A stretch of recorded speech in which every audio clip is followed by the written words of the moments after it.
soir, bravo. Finalement, c'est simple, le bonheur dans le football, non?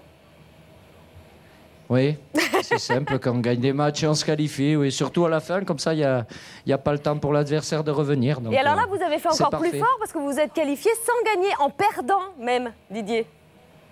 Ouais, je suis très déçu parce que j'étais invaincu à San Siro. Et ouais, ça faisait 5 ans. Mais ce soir, ça va. Ça faisait 5 ans, mais du coup, vous êtes en quart de finale, Didier, ce soir. Et vous savez combien de quarts de finale en tant que joueur et entraîneur vous avez joué? Trop. Évidemment qu'il le sait. Trop. Non. Oh. Non, je compte les... Non, sincèrement, non. Je compte les finales, ça, je m'en rappelle. Mais les quarts, c'est magique, joli, il est ça. fort. Non, mais c'est pas prétentieux de ma part. Mais bon, on y a été souvent. Quand vous jouez dans des grands clubs, j'ai joué à la Juve, à Marseille, voilà, Valence. Eh ben, on va Chelsea. vous rafraîchir la mémoire. On vous rafraîchit la mémoire, Allez. Didier, justement, comme joueur et comme entraîneur. Regardez votre présence en quart de finale. Ça fait 9. Ça fait 9 ce soir. On ne les a pas tous comptés à la Juve parce que 96, 97, 98, 99, bah, c'était chaque année avec la Juventus comme joueur. Et voilà, c'est la deuxième fois donc avec Marseille et après Monaco, 8 ans après. J'imagine que vous êtes aussi fier de vos quarts de finale de joueur que de vos quarts de finale d'entraîneur. Ou celui-ci, il a une saveur particulière? Oui, évidemment, parce que voilà, on a une saison qui a été très compliquée dès le départ.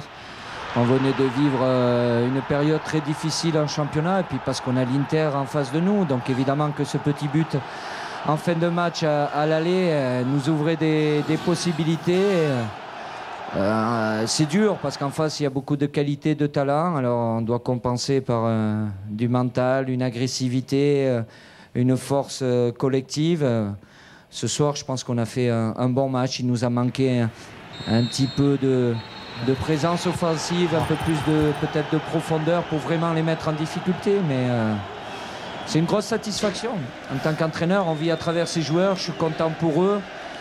Parce qu'il n'y en a pas beaucoup. Je crois qu'il n'y en a pas un qui a connu un quart de finale de Champions League pour notre public qui est venu très nombreux. Donc voilà, c'est pour ces moments-là aussi que je fais ce métier, même s'il y en a beaucoup qui sont plus difficiles et pénibles. Il y a un Marseillais, un ancien Marseillais qui est heureux pour vous ce soir, c'est Jean-Pierre Papin. Jean-Pierre. Dédé, bravo, première des choses. Merci JP. Et moi, juste une question, parce que je voudrais que tu nous expliques qu'est-ce qui t'est passé par la tête quand l'Inter a égalisé à la 76e minute.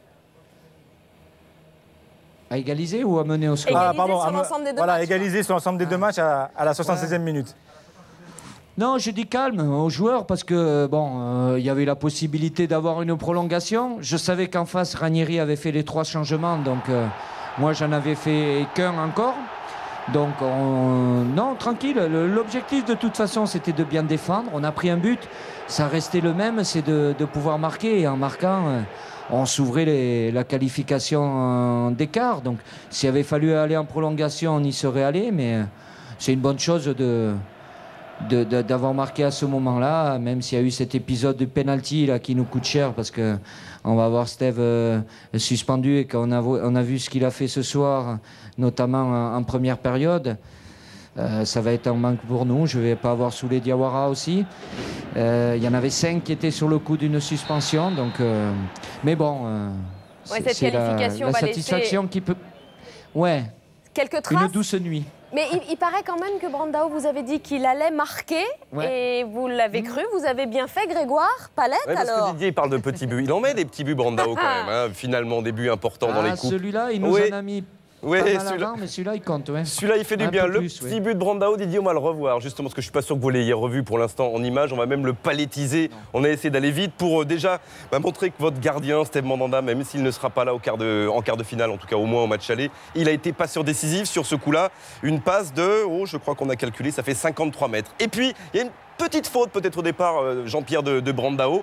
Il y a ce contrôle incroyable du dos où il emmène ce ballon. Et derrière, il y a double coup de chance. Double coup de chance. Ça passe sous les jambes du défenseur, ça passe sous les jambes de Julio César. Bref, ça fait beaucoup de chance. Voilà, regardez la jambe de Samuel et derrière la jambe de Julio César. Il faut de la chance pour marquer des buts, Jean-Pierre. La chance, il en faut, bien entendu, mais il a cet instinct de se dégager très vite de son défenseur. Bon, il a la chance qu'elle lui retombe sur le dos, effectivement, mais ça, malheureusement, c'est partie du jeu. Puis après, il a ce petit truc qu'ont pas tout le monde, c'est-à-dire se dégage et il frappe instantanément, spontanément. Et de la chance, il en faut. Didier, vous pensez à ce qui suit? On a le bonheur de ce soir, le bonheur d'Mbia, ces images qui ont quelques minutes à San Siro. Vous pensez à la finale de la Coupe de la Ligue, à la Coupe de France, à la Ligue 1, au quart de finale? Comment vous allez gérer tout ça, même si votre groupe est pratiquement au complet maintenant? C'est un plaisir, hein, on ne va pas se plaindre. Après, là, je vais savourer, et puis après, on basculera. On a un match de championnat important samedi, ça va s'enchaîner, mais bon... Bon, alors voilà, juste un tout petit mot, alors. Didier, Ouais. juste un tout petit mot sur le tirage au sort de vendredi. On rappelle que c'est tirage intégral qui donnera également les tableaux jusqu'à la finale. Vous avez une petite préférence, sachant qu'il reste encore 2 qualifiés demain? Je pense que oui. Écoutez, après, je ne vais pas dire des préférences, parce que j'ai eu le malheur de dire ça au tirage avant, et puis ça a été interprété, notamment l'équipe qui a éliminé Lyon. Donc, je préfère dire que, voilà, il y a aujourd'hui, pour moi, il y a Real Madrid et Barcelone qui sont au-dessus du lot. Et il y a le Bayern qui est juste derrière. Voilà, après, la sagesse. Ouais. Le Voilà. sage. Après, c'est un peu moins fort, mais il y a encore quand même du solide. Hein. Merci Et Jean-Pierre beaucoup. qui connaît l'Italie, si Naples se qualifie, aller à San Paolo, c'est pas simple. C'est pas un plaisir. Hein. Mais ça sera chaud, en tout cas. Merci et félicitations. La nuit sera belle à Merci Milan à vous. et le retour, Bonne je soirée. pense, très agréable à Marseille. N'oubliez pas Benfica comme ça. Non, personne n'oublie Benfica. Surtout pas Stéphane Misselin. Dites donc, la machine Mario. Souban Mario. Non, parce que Jean-Pierre, on a parlé de Lionel Messi toute la semaine dernière. Le week-end, encore 2 buts en Liga espagnole. Mais qu'a fait ce soir, encore une fois, Mario Gomez? Il en a marqué 4. Et Robben, on l'a vu dans le résumé tout à l'heure, il aurait pu lui donner le dernier pour égaler. Robben. Il peut pas faire.